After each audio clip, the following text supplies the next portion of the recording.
Sheryl Swoopes, this is kind of what you get for kind of not jumping on the tide, jumping on the boat. You were supposed to... Imagine standing on the edge of a rising tide with the chance to ride the wave to new heights. Now picture turning your back on it, spitting in its direction, and watching as it sweeps you under instead. That's the story of Sheryl Swoopes, a basketball legend whose legacy as a player once shone bright, but whose post-playing career has become a cautionary tale of self-inflicted wounds. On our YouTube channel, we're diving deep into the saga that led to Swoopes' dramatic exit from WNBA broadcasting for the 2025 season.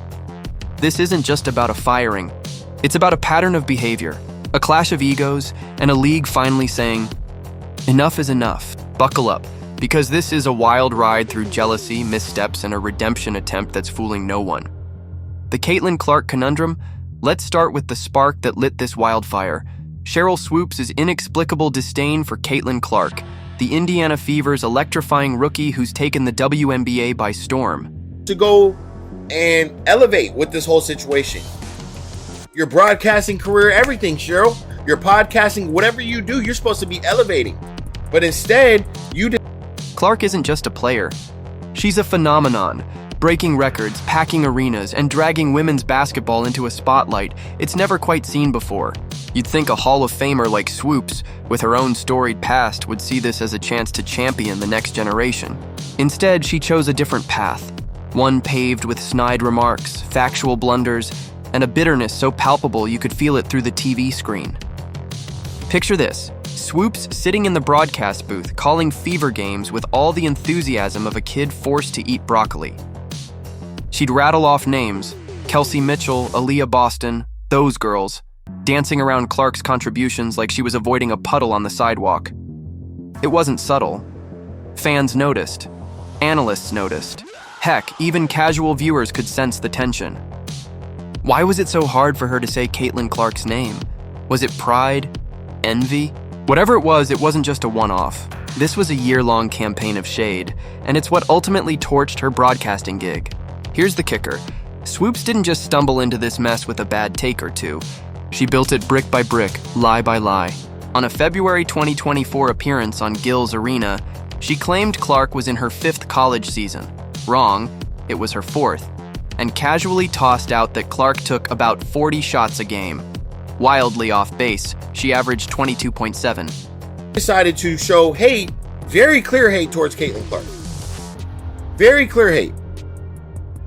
Right? And now this is kind of like what you get for it. These weren't slips of the tongue. They felt like deliberate jabs meant to chip away at Clark's shine. And when Clark smashed records, like Pete Maravich's NCAA scoring mark, Swoopes scoffed, questioning its legitimacy because Clark had an extra COVID year.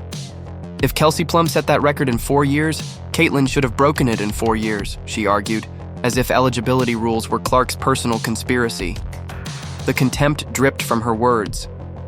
Will Caitlin Clark come into the WNBA and dominate right away? Absolutely not, she declared. It wasn't just skepticism, it was dismissal, laced with a sneer. For a broadcaster paid to analyze the game, this wasn't analysis, it was animosity. And the WNBA, a league riding Clark's wave to new heights, wasn't about to let it slide forever. A pattern of problems. But let's zoom out. This isn't just about Caitlin Clark.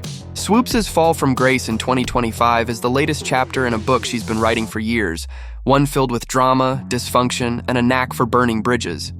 You broadcasting the games, because when you broadcasted the games, it was so hard for you to mention Caitlin Clark. How are you up there talking about, you kept mentioning, oh, the Indiana Fever are doing this, oh, Kelsey Mitchell and the Indiana. Rewind to her time as head coach at Loyola University Chicago, where her tenure ended in a blaze of controversy in July 2016. What happened there should have been a neon warning sign for anyone thinking of handing her a microphone. At Loyola, Swoopes lost 10 of her 12 returning players in a single offseason. 10. That's not a roster tweak, that's a mutiny. Players didn't just leave, they fled, citing an environment of intimidation and emotional chaos. Former player Kate Sohn didn't hold back. Just because you're a great player doesn't mean you're a great coach. She thrived off drama.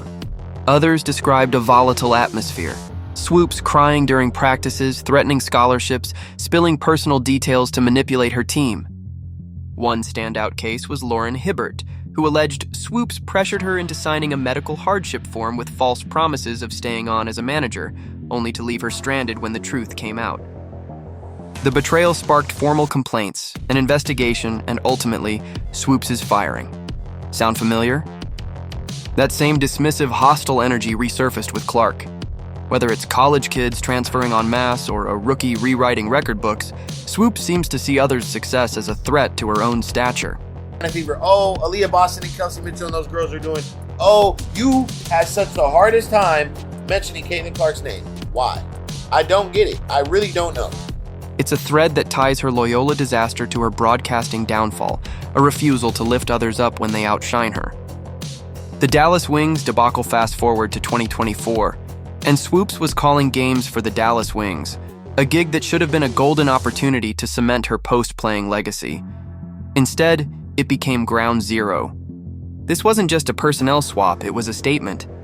Lieberman, a voice of credibility and unity, replaced Swoopes, whose negativity had become a liability. The Wings had already sidelined Swoopes from Fever games in 2024 after her comments sparked backlash, but by 2025, they wiped her from the slate entirely. No more Cher on the airwaves, just Nancy, still standing tall while Swoopes watched her career crumble. The fallout and fake praise. So what's the aftermath? The Dallas Wings 2025 broadcast lineup dropped, and Swoopes' name was nowhere to be found. This wasn't about protecting Clark alone. It was about protecting the brand. Women's basketball is booming, with viewership soaring and Clark at the helm of that surge. Swoopes' refusal to embrace the moment, coupled with her sloppy facts and sour tone, turned her from an asset into a risk. The league and its partners couldn't afford to let her drag down the vibe. Then came the plot twist nobody saw coming or believed. After a year of trashing Clark, Swoopes popped up on ESPN in early 2025, suddenly singing a different tune. How much stronger Caitlin got in the offseason, she gushed. She was in the gym working on her game. This Indiana Fever team has put the pieces together, and I'm excited to see what they do. She even called the Fever's offseason moves the best in the league, predicting a championship run. Cue the eye rolls. Social media lit up with disbelief. Under investigation, accused of mistreating players. College coach is not only under fire, but under investigation after reports that the majority of her roster... Oh, how she's changing her tune now, one fan snarked. She admits defeat, another wrote. But how many therapy sessions did it take to say Caitlin's name without scowling? Even Stephen A. chimed in again, pointing out the obvious. When you don't state the obvious, people assume it's personal. You know basketball too well to ignore Clark like you did. Fans weren't buying the flip-flop, and neither are we. This wasn't a genuine pivot. It was damage control, as transparent as glass. Swoopes saw the writing on the wall. Her job was gone, her credibility was shot, and the Fever were thriving without her. So she tried to hop on the bandwagon she'd spent a year trying to derail. Too late, Sheryl. The train's already left the station. The Fever's rise, a team built for glory. While Swoopes flails, the Indiana Fever are crafting a masterpiece. Let's talk about it because this roster is a thing of beauty. After a late 2024 surge, going 8-5 in their final 13 games as Clark found her footing, the Fever's front office went to work. Players. It was the environment she created. I was belittled, humiliated, made to feel extremely small. Head coach since 2013. Last year, 5 of her players were... They didn't just tweak the lineup, they transformed it into a contender. Enter Natasha Howard, a former Defensive Player of the Year, and Dana Bonner, a 2-time champion still dropping 15 points and 6 rebounds a game at 36. These aren't just signings, they're statements.